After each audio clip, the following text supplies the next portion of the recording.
Welcome to the Aligned and Amplified podcast, where we sit down with entrepreneurs, consultants, coaches, and business leaders to explore what's actually working in business today.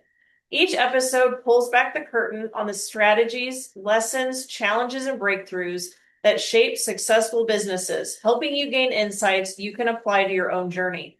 I'm your host, Jaime Ellithorpe, founder of 540 Strategies. Today, I'm joined by Bob Rutolo, and I'm excited to dive into his story, what he's building, and the lessons he's learned along the way. Welcome to the show, Bob. Thank you so much, Jamie. It's a joy being here. Looking forward to it.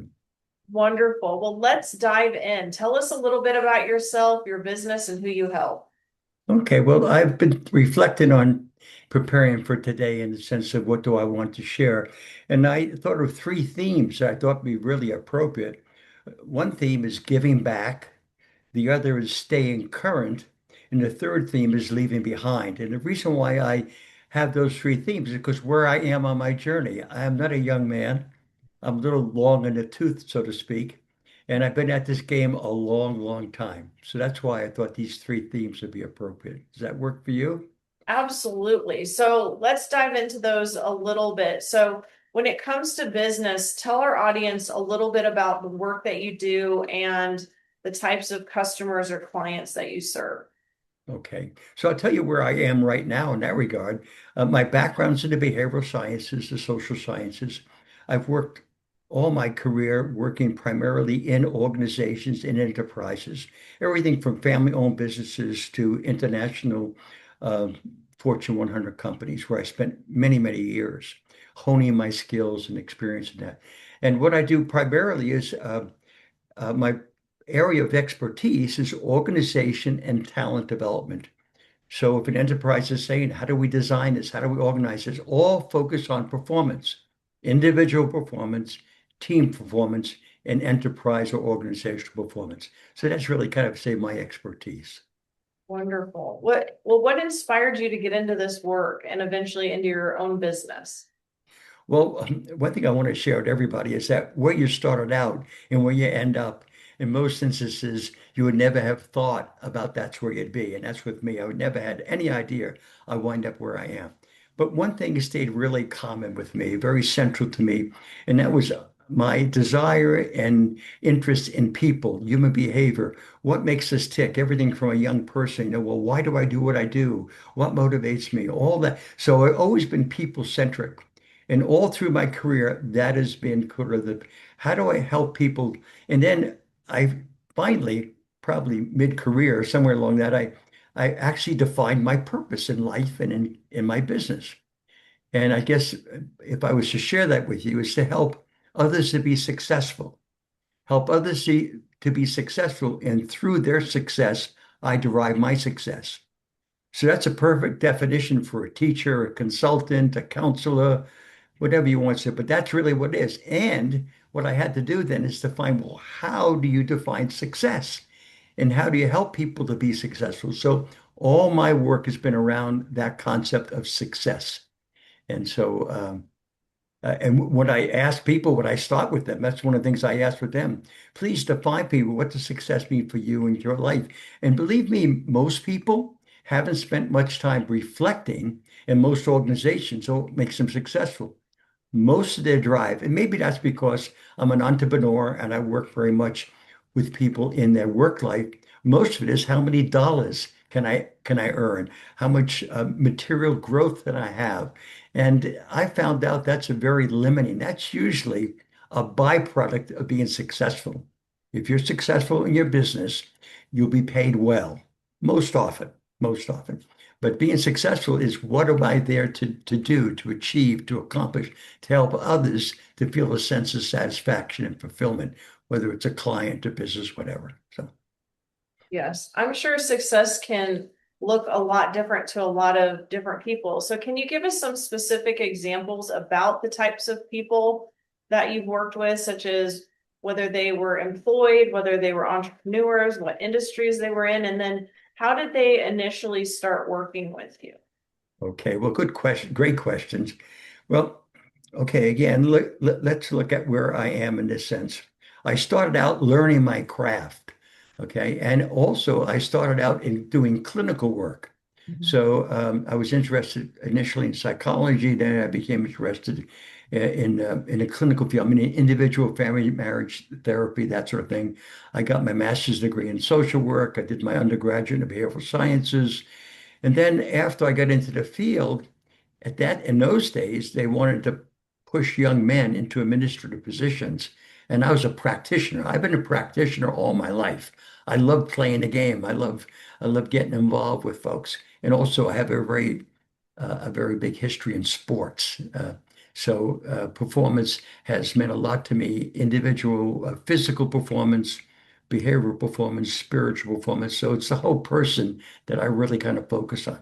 And so I started out in clinical work, got some satisfaction in that, got a little burnt out in that, but I come from an entrepreneurial family, a family who were in business. And I was sort of gravitated towards that.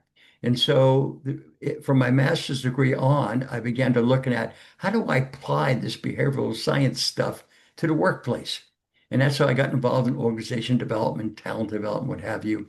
And I went on to do my doctoral studies at University of Pennsylvania, and where I had an eclectic degree. I entered the School of Social Work. I studied in the Management Behavior Science Center. I studied at Wharton, and then I began to start from there. And at the same time, I started my first business.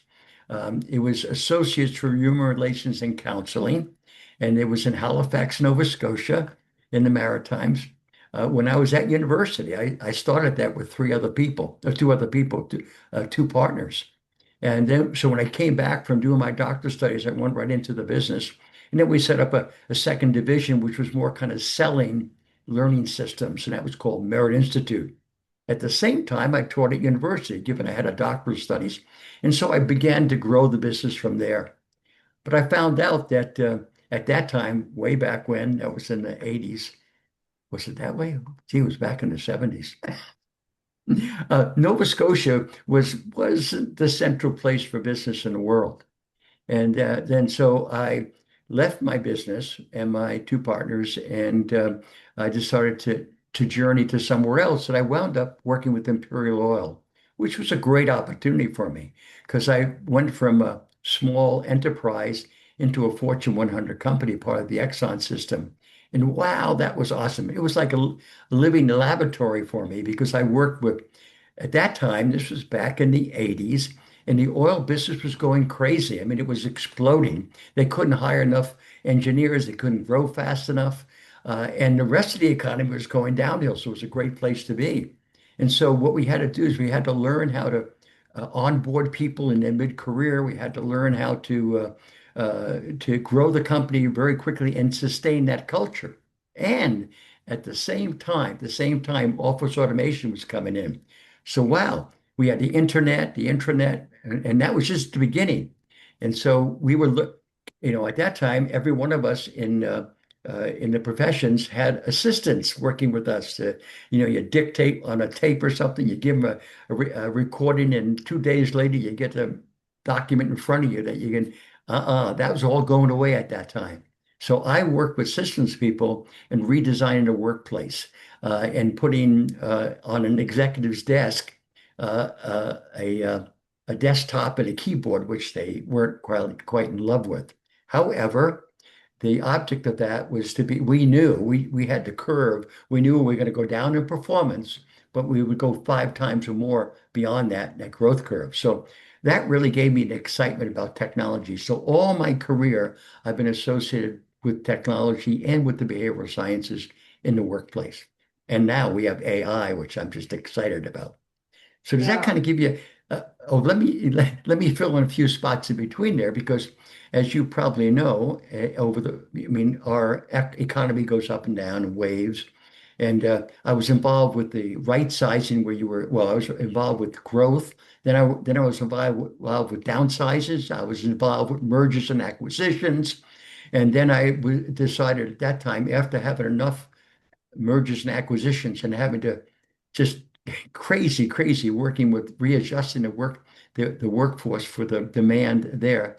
I decided to leave Fortune 100 companies and go into a family business as vice president of operations. So that gave me now hands-on. role in line management, which also kind of rounded off my career a bit and helped me with my entrepreneurship.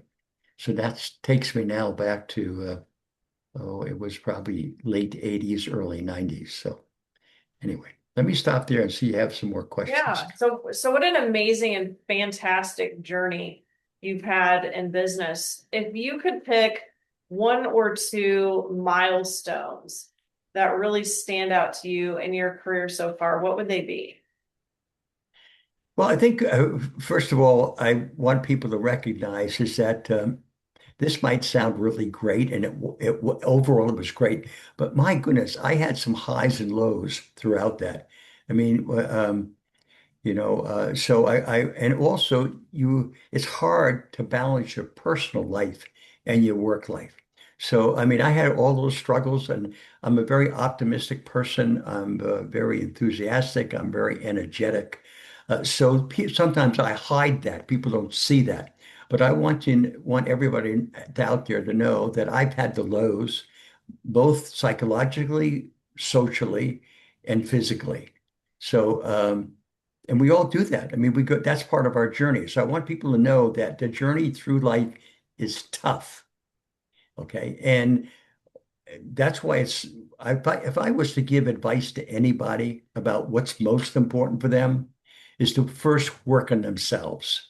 Okay. I've developed back in my first book, which was back in 1990, I think it was. I forget when I wrote my first book. It was called Inspiration at Work, Igniting the New Entrepreneurial Spirit in the Individual and Corporation. The reason why I say that is because that's when corporations stopped providing you with a nest all your life. You didn't have 30-year careers anymore. All that was these mergers and acquisitions I told you about. Those aren't pretty. Those are tough. Those are tough for individuals, tough for the company. And so I began to say, listen, you have to own your own career. You have to take responsibility for yourself. And so I developed at that time 5 principles. And if I share them with you and your audience now, I'm sure if you follow those 5 principles, you will be successful. Okay. And the first one is I know myself. You really need to spend time in any leadership development program you take in, and I've been on many of them, developed many of them, is the first thing is to learn about yourself. And so, and that's constant because you don't change. I mean, you constantly change. You're not constant. So you're constantly learning about your strengths, your limitations, your abilities. And that's important to know that because you can't be everything to everybody. So hone that self-knowledge. And the second principle, if I may, is to be able to clarify what your values and beliefs are. Clarify what your values and beliefs are. And the reason for that is because our values and beliefs govern our behavior, our belief system on how others are supposed to behave and how we behave. So once you do that, once you discover that, you realize some of those values that you maybe have inherited from your past aren't good for your present or future. So you start molding your values and your belief system that will help you to be successful going forward. Okay? And the third principle is take ownership for your behavior. No blaming. Take ownership for your behavior. You're responsible for your own behavior. So you can't say, she made me do it. He made me do it. It was my boss's fault. No, you have an opportunity to say yes or no. Right? And the third, I'm trying to think that first, second, third. Oh yeah, the fourth principle is this one's awesome. I am a co-creator of my present and future. I'm a co-creator of my present. If you believe that, then and you really function that way, everybody with you is contributing to your present and future.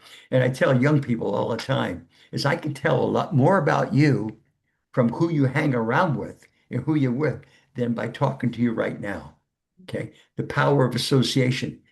If you don't choose good friends, good colleagues, good people around you, you won't be as successful as you can be. Drop off the ones that don't fit, bring on those that do, that fit your values, your belief, and what you want to accomplish. And the last value is to give thanks and celebrate life. Every day, give thanks because you don't own that. Okay. You don't own that. You don't own you don't own the breath you take that's given to you. So someday that will be taken away. So give thanks for that and celebrate. So give thanks for everything you have. So anyway, those five principles, I found out I developed them in my first book because I was trying to say who I work with. I worked with at that time, I was a young professional helping helping other senior leaders or everybody in their organization to be successful. And I said, what have I learned from those who were successful? And I cleaned out those five principles. Those people who are most successful operate on at least those five principles, if not all of them, most of them. So, Yes, I yeah. love those five principles. And as a matter of fact, I want to go back to principle number two, talking about your values and your beliefs. I think those are deeply ingrained in most of us. However, in the business world and as entrepreneurs, sometimes we have to shift with the lessons and learnings that we've learned in our own business, the way that business is working in the world today. So I'm just curious, what is something that you've had to change your mind about in business? Oh my goodness. That's an excellent. Ah, I struggle with this really because it's well, let's put it this way. So one of my toughest decisions I had to make in my life was that I made a career decision um, to go into a family company and eventually work into a partnership role. And I was so excited about this. It was, here I could be, uh, I can be in charge of my own destiny, so to speak. Um, so I did make that change. But I didn't realize because I focused on the potential. The potential was, oh my God, the wealth we can create because it was a successful company. I knew the person at the helm of the company, and I know they were very monetarily successful, monetarily focused, and they had great growth plans, and they were very brilliant and smart. I got in there, and after working for a while, I found out it wasn't us, it was him, not us at the helm. And I respected that because of where that. However, when I was asked to do things that I didn't believe in, that I thought were not according to my ethics, I had some choices to make. And I chose to lead the company. So that was really tough because I had moved my family. I was in mid-career and so on and so forth, had all these aspirations. And I said, people kept telling me, "Are you making the right decision?" I ignored what I would tell my clients. I would tell my clients, understand the values and beliefs of that organization. Make sure their purpose, make sure their core values and beliefs are aligned with yours. So now that's something I've learned. That's not in a textbook. That's true life. I've lived it. I've made those mistakes. So I tell you that because, so many companies they spend time with a vision, a mission statement, a purpose statement. They identify their core values. And I've been there. I've been in companies that have done that, put up on the wall. I've been brought into that same company by the leadership to say, what's going on? What's going on in that division? And I'd go there and I'd talk to the people in the union in the company. And one of the people, I was in a meeting, he pointed up to the wall. You see that? You see that? That company spent thousands of dollars producing that. Leadership wrote that, and they don't even follow it. Ooh, wow. So that was an easy assignment because I got more information around that. I went back to headquarters. I said, you can fix this. All you got to do is start following what you wrote on the wall and sharing that with those people that are part of it. Make them believe that you really are aligned with those values and beliefs. You'll be okay. It's not happening now. They paid me for a lot of money to do that, and it was simple. So you understand what I'm saying? That the Yes. importance about that? So. I think that there's probably many of us that are now watching this podcast that can relate to having misaligned values in the work that we do. That's actually what triggered me to become an entrepreneur. I was in definitely a misaligned organization. So you also mentioned freedom and having your own business. So in your own business today, what feels most natural or easiest for you right now? Oh my goodness. I don't even know what this freedom means because let's face it, I'm free to do what I want. I mean, and that sort of thing. And here I am. in Toronto on vacation. I'm always on vacation. I'm very fortunate where I am now. And I'm talking with you. And that's because some people say to me, Bob, are you ever going to retire? I said, that's not in my vernacular. And they said, well, what do you mean? I said, because I love what I do. Why should I stop doing something I love? So that's where it is. To me, the passion comes from, and that's why I said to me, giving back, staying connected, and leaving behind. That's all. That's where I am now. So I'm working on my legacy. I'm working on, how do I return all the good things that have been given to me? Because right now I'm really so blessed. You know, and I'm enjoying giving back, working with others. I'm hoping this podcast is a bit of giving back, sharing some of my joy, happiness, and experience. And I'm working on some major pieces of work that aren't complete yet. So I'm hoping I have enough time to bring them to what I would call a finished piece of work before I go on somewhere else. Well, I, speaking of I don't that, know if I. you led right into my next question. So when you think about where your business is today versus where you want it to be several months from now, a year from now, what feels the most clear to you? Well, to me, an entrepreneur, if you're still an entrepreneur enjoying that, there's never an end to it. Like I said, my pieces aren't finished yet. So let's put it this way. Um, what was the question again? Give me the question again. I'm Yeah, sorry. so looking ahead, whether it's several months from now or a year from now in your business, what feels the most clear to you right now? Oh, wow. Well, I think I'm in a good position to bring two of these works that I'm working on to a close from the point of view where I can consider closed. But there's never any ending in this. You know what I mean? So um, when you live a life like I'm living now, there's no end. It's just now. I mean, I'm excited. I'm on my annual trip. I'm traveling to Nova Scotia next week. Newfoundland next week. Going to Nova Scotia after that. I'm visiting. I'm connecting with my past. I'm meeting new people like you, and I'm working in the present on things that I like. Now, I mean, I guess all I can say is that I'm enjoying what I'm doing. Right after this recording, I'm going to go downstairs and work out for about a half hour, an hour. I missed that this morning. That's part of my day. That's part of a routine. So mind, body, spirit are central. Take care of yourself. Focus on yourself. Take care of that unit around you. Surround yourself with those wonderful people that you love and that love you. And give of yourself, but take care of yourself. Take care of yourself. Do it. That's what I said about self-knowledge. Know what you need to be able to feel good and to be re-energized, be vibrant. So I'm Well, going until. it sounds like you're really focused on leaving a legacy, and I think that's fantastic. So, with that being said, what are you hoping that your message, your content, your visibility, your life's work, what are you hoping that that's communicating out into the world right now? Well, you know something, that's a really good question because I was very concerned about kind of the manuscripts of writing the programs that I put together.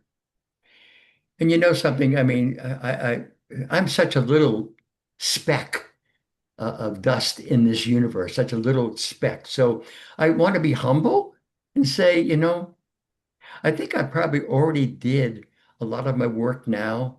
In a sense, I'm blessed to have three daughters and four grandsons. And I watch them every day. And I say, there's a little bit of Dr. Bob in each and every one of them by what they say, what they do, and how they behave. And I said, I'm thankful for that. That's my legacy. That will go on for another generation. And I see my children with their children. I said, I thank God I spent the time with my family that I did, and that they were so important to me, because that's probably where the continuation will go. And also too, I hang with some wonderful people. I was with a good colleague yesterday that I met in Arizona, but he lives here in Ontario. We had lunch together. We talked about it. And we're working together. I was on early calls today with people. So I guess I need to be humbled and recognize that you're a speck, Bob, but every little bit speck has a ripple, and those ripples touch others. So I'm hoping that I'm making a contribution that makes this world a better place, makes people live better together, makes people work and perform together. More collaboration, more sharing, more wealth creation for everybody.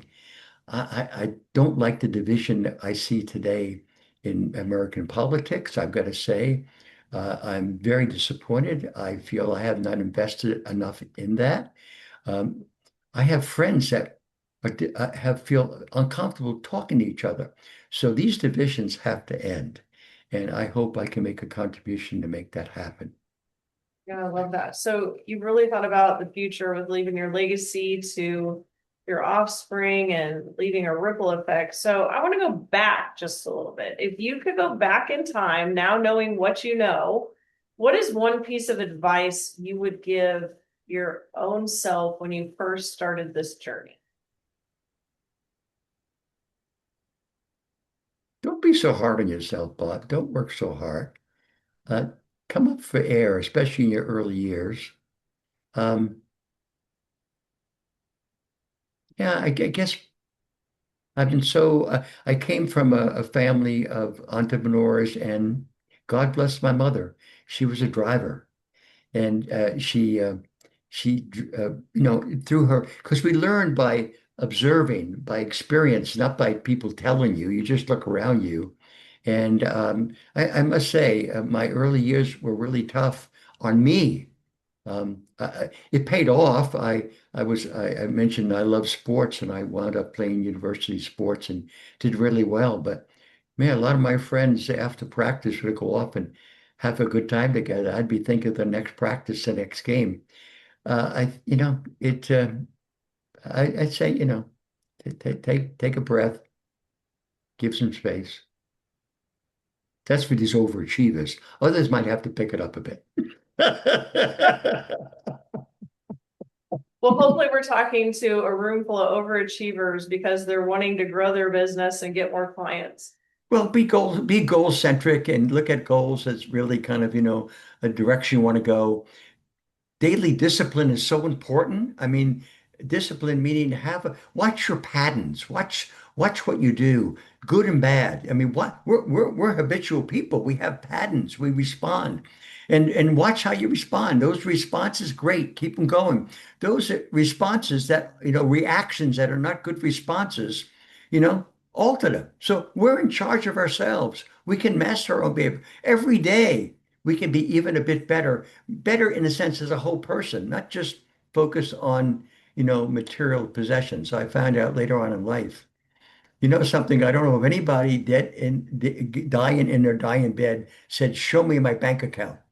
They all want to see who the hell's around them and who cares, So anyway, wealth Well, is Bob, you've good. been a pleasure to have on the show, and I want to thank you so much for your time. So, in closing, tell us what's next for you.